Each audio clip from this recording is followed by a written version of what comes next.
আর এই যে শাড়িটা আমাদের এখান থেকে নেওয়া, এ দেখো এটা কাজে দিদির জন্য বাবা কিনেছে। তো চলো দেখি শাড়িটা কেমন হয়েছে জানাবে, আর আমার শাড়িটা কেমন হয়েছিল অবশ্যই জানাবে।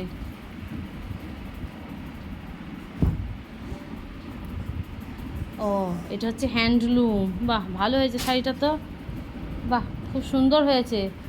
তোমরাই জানাবে কমেন্ট করে। দেখো বাবা কিন্তু ভালোই কিনেছে, চয়েসটা কিন্তু বাবার ভালোই। দেখো কত সুন্দর শাড়িটা, কালারটাও জাম কালার। এখানে তো ক্যামেরায় একটুখানি লাইট আসছে, কিন্তু একটু ডার্ক ডার্ক জাম। বাহ খুব সুন্দর হয়েছে শাড়িটা।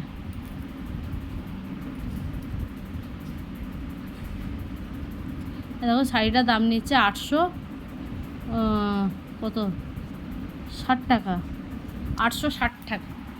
তো খুব ভালো হয়েছে শাড়িটা জানো বন্ধুরা, দারুণ শাড়িটা হয়েছে, আমার তো খুব পছন্দ হয়েছে। বাহ খুব সুন্দর শাড়ি হয়েছে। আর সায়া ব্লাউজ আছে এখানে দিদির ম্যাচিং করা। তো আমাদের দেখো দিদিকে দিয়েছি, এখনও মানে দাদাকে দেওয়া হয়নি, মানে তরুদাকে, দিদির যে বর। আমাদের সকালবেলা তরুদা উঠুন ধরে, তো তরুদাকে একটা জামা দেব ফুল হাতটা, বাবা নিয়ে আসবে পরে। দেখো ব্লাউজ, আর দেখো সায়া। তো দিদির শাড়িটা কেমন হয়েছে অবশ্যই জানাবে আমাদের কোটির মা, ঠিক আছে?